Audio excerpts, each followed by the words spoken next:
માંડવીના ગ્રામ્ય વિસ્તારમાં ધોધમાર વરસાદ. માંડવીના ગઢશીશા વિસ્તારમાં ભારે વરસાદ ખાબક્યો. વરસાદથી ગામની શેરીઓમાં નદી વહેતી થઈ. ગામની ગલીઓમાં જ્યાં જુઓ ત્યાં પાણી જ પાણી. છેલ્લા 1 કલાકથી આ વિસ્તારમાં વરસી રહ્યો છે વરસાદ. તો ગઢશીશામાં બસ સ્ટેશન વિસ્તારમાં પણ ઘૂંટણસમાં પાણી ભરાઈ ગયા હોવાની જાણકારી મળી રહી છે. જે દ્રશ્યોમાં આપ જોઈ રહ્યા છો, ઘૂંટણસમાં પાણી જે છે તે ભરાયેલા જોવા મળી રહ્યા છે. આ કચ્છના દ્રશ્યો છે. માંડવીના વિસ્તારના બપોરના સમય જે વરસાદ થયો ત્યારબાદ સાંજ થતા મોટાભાગના વિસ્તારો તળાવ બની ગયા છે. બાળકોને આપ જોઈ રહ્યા છો કે આ જે તળાવ જેવા વિસ્તાર થઈ ચૂક્યા છે તેમાં પાણીની મોજ માણી રહ્યા છે. પરંતુ તારાજી લઈને આવ્યા છે આ વિસ્તારની અંદર વરસાદ, તે પણ જોવા મળી રહ્યું છે. બજારો સ્તબ્ધ થઈ અને બંધ થઈ ગઈ છે. ઘરોની અંદર પાણી ઘૂસવાની શરૂઆત થઈ હોવાનું પણ પ્રાથમિક જાણકારી મળી રહી છે. અને આ તમામની વચ્ચે માંડવીમાં જે પ્રકારે વરસાદ જોવા મળી રહ્યો છે, હજી પણ આગાહી કરવામાં આવી છે કચ્છ માટે પણ. ગુજરાતના તમામ જિલ્લાઓમાં તો એલર્ટ આપી દેવામાં આવ્યું જ છે, પરંતુ હજી પણ વધુ વરસાદ કચ્છ વિસ્તારમાં પણ જોવા મળી શકે છે રાત સુધીમાં. તો માંડવી તાલુકાના ગ્રામ્ય વિસ્તારોમાં પણ વરસાદ છે. કોડાઈમાં ભરાયા છે વરસાદ બાદ પાણી. કોડાઈ વાડી વિસ્તારમાં ખેતરમાં પાણી ભરાઈ ગયા છે. છેલ્લા 1 કલાકથી આ વિસ્તારમાં વરસાદ વરસી રહ્યો હતો અને ત્યારના દ્રશ્યો પણ આપ જે રીતે જોઈ રહ્યા છો કે કોડાઈના ખેતરોમાં પાણી ભરાઈ ગયા છે. મોટાભાગના વિસ્તારો એવા છે કે જ્યાં આગળ હાલમાં ભારે વરસાદને કારણે જળજમાવની પરિસ્થિતિ કચ્છમાં ઊભી થઈ ગઈ છે. તો માંડવીના દ્રશ્યો કે જ્યાં પણ માહોલ જે છે તે ભારે વરસાદના કારણે પાણી જોવા મળી રહ્યો છે. તો માંડવીના કોડાઈ, લાઈજા, ભાડાઈમાં પણ વરસાદ છે. નખત્રાણા, દેવપર, વિથોણમાં પણ વરસાદ જોવા મળી રહ્યો છે. હાલમાં અંજારના ખેડોએ, મથડા, નવી દુધઈમાં પણ વરસાદના સમાચાર મળી રહ્યા છે. રાપર તાલુકાના ખેંગાર પર રામવાવમાં પણ વરસાદ થયો હોવાની જાણકારી મળી રહી છે. તો કચ્છના વાગડ વિસ્તારમાં વરસાદને લઈને આ સમાચાર. પૂર્વ કચ્છ રાપર તાલુકાના ગ્રામ્ય વિસ્તારોમાં વરસાદ. રાપરના ખેંગાર પર, રામવાવ તેમજ આસપાસના વિસ્તારોમાં પણ વરસાદ શરૂ થઈ ગયો છે. વરસાદથી વાગડ વિસ્તારના ખેડૂતોમાં ખુશીનો માહોલ છે, પરંતુ માંડવી જેવા વિસ્તારો એવા છે કે જ્યાં આગળ જળભરાવની પરિસ્થિતિ શરૂ થઈ ગઈ છે. તો કચ્છ હાલમાં પાણી જોવા મળી રહ્યું છે. કેટલાક વિસ્તારની અંદર સારા સમાચાર છે, ખેડૂતો ખુશખુશાલ છે જે રીતનો વરસાદ થઈ રહ્યો છે, પરંતુ કેટલાક વિસ્તારમાં જળજમાવની પણ પરિસ્થિતિનું નિર્માણ કચ્છની અંદર થયું છે. તો કચ્છના અંજાર તાલુકાના ગ્રામ્ય વિસ્તારોમાં વરસાદી માહોલ બરાબરનો જામ્યો છે. અંજારના ખેડોએ, મથડા તેમજ આસપાસના વિસ્તારોમાં વરસાદે રમઝટ બોલાવી દીધી છે. સારા વરસાદને કારણે ખેડૂતો રાજી થઈ ગયા છે. કચ્છના દ્રશ્યો જે છે તે સ્પષ્ટ કરી રહ્યા છે કે જેની રાહ ખેડૂતો જોઈ રહ્યા હતા, સ્થાનિકો જોઈ રહ્યા હતા, તે પ્રમાણેનો વરસાદ જે છે તે કચ્છમાં જોવા મળી રહ્યો છે. ન ફક્ત એક આ વિસ્તારની અંદર 5 અલગ દ્રશ્યો આપ જુઓ.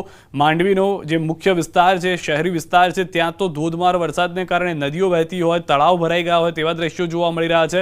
બીજી તરફ માંડવીનો જ ગ્રામ્ય વિસ્તાર કે જ્યાં આગળ ખેતરોની અંદર પાણી જોવા મળી રહ્યું છે. ખેતરોમાં પાણી ભરાઈ ગયા છે. તો કચ્છની અંદરનો ત્રીજો એક મહત્વનો વિસ્તાર કચ્છની સાથે વાગડ અને અંજારના પણ એ દ્રશ્યો આપ જુઓ કે જ્યાં પણ સારો એવો વરસાદ થયો છે. વધુ માહિતી ન્યૂઝ 18 સંવાદદાતા મેહુલ પાસેથી મેળવીશું. મેહુલ, જે રીતના કચ્છનો વરસાદ છે, ધરતીપુત્રો ખુશખુશાલ જોવા મળી રહ્યા છે, પરંતુ માંડવીમાં ભારે વરસાદ છે. શું પરિસ્થિતિ છે હાલમાં સમગ્ર પંથકની?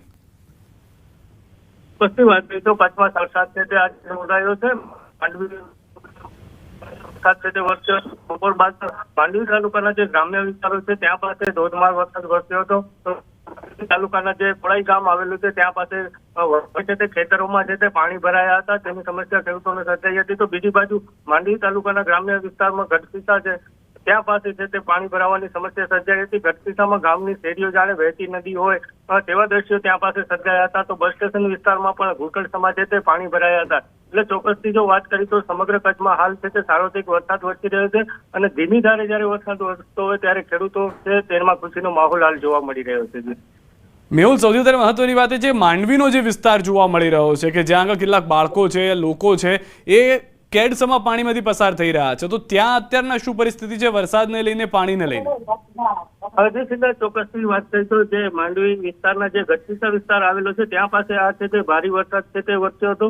તેને લઈને જે ગામની શેરીઓ છે ત્યાં પાસે વહેતી નદી હોય તેવા દ્રશ્યો ગામની શેરીઓમાં પણ સર્જાયા હતા. અને બીજી બાજુ જે બસ સ્ટેશન વિસ્તાર આવેલું છે જ્યાં પાસે બાળકો છે તે ઘૂંટણસમાં પાણીએ જઈ રહ્યા છે તેવા દ્રશ્યો છે તે દેખાઈ રહ્યા છે. તે ગઢશીશા વિસ્તારમાં 1 કલાક જેટલો ભારે વરસાદ છે તે વરસ્યો હતો, તેના કારણે આ પરિસ્થિતિ ઊભી થઈ હતી. મેહુલ, આપ અમારી સાથે જોડાયેલા રહો, કારણ કે સામત્રા વિસ્તારમાં પણ ધોધમાર વરસાદ છે. ધોધમાર વરસાદથી હાઈવે પર પાણી ફરી વળ્યા છે. ભુજ નખત્રાણા હાઈવે પર ભરાયા છે પાણી ભરાતા વાહન ચાલકો અટવાઈ ગયા છે. ત્યાં શું પરિસ્થિતિ છે મેહુલ?